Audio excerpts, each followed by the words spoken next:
Dobrý deň. Výrobok Koster KB Flex 200 je trvalo pružný plastický hydroizolačný tmel. Tento výrobok je navrhnutý pre rúry a káblové potrubia. Má dobré hydroizolačné vlastnosti proti tlakovej vode a taktiež dobrú priľnavosť k minerálnym, kovovým, plastickým a mokrým povrchom. Pri aplikácii výrobku použite vhodné osobné ochranné pracovné prostriedky v závislosti od veľkosti a typu realizačných prác.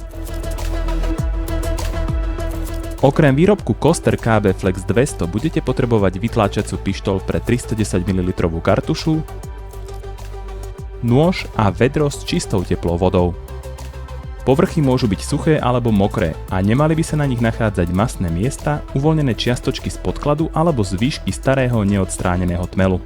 Pred použitím výrobku KB Flex 200 namočte uzatvorenú kartušu do teplej vody na 10 minút. Ideálna teplota materiálu na použitie je 40 stupňov Celzia. Pri tejto teplote sa s materiálom ľahko manipuluje, ale zároveň je dostatočne tuhý na to, aby zadržal vodu.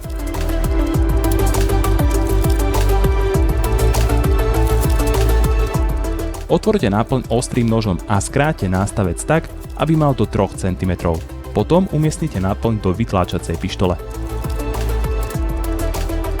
Aby ste zabránili plýtvaniu materiálom, môžete použiť upchávku napríklad z polyuretánovej peny, do ktorej aplikujete tmel KB Flex 200 pre utesnenie aktívneho priesaku.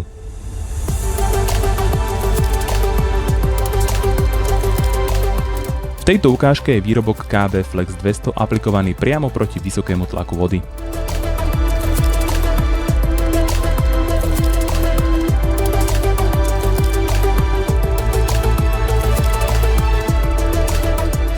Výrobok KB Flex 200 sa zvyčajne aplikuje až potom, ako boli káble alebo potrubie pripravené do finálnej polohy, v akej by mali zostať.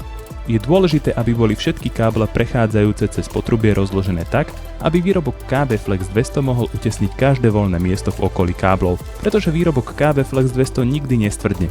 Je možné odstrániť alebo vymeniť káble a potom ich znovu utesniť aplikovaním ďalšieho materiálu.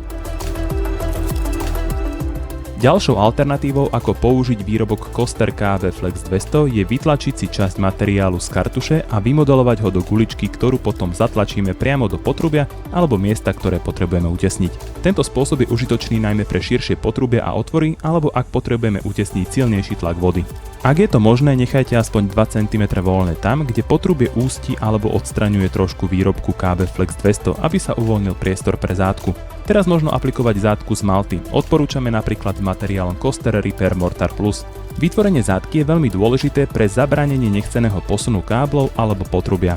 Zátka z Koster Repair Mortar Plus slúži na to, aby káble pevne držali na svojej pozícii v potrubí a predišlo sa ich prepadávaniu, kedy by sa mohli vytvoriť trhliny. Výrobok Koster KB Flex 200 odolá vodnému tlaku až do výšky vodnej hladiny 7,5 metra, alebo aj viac, ak zrealizujeme hrubšiu zátku z malty.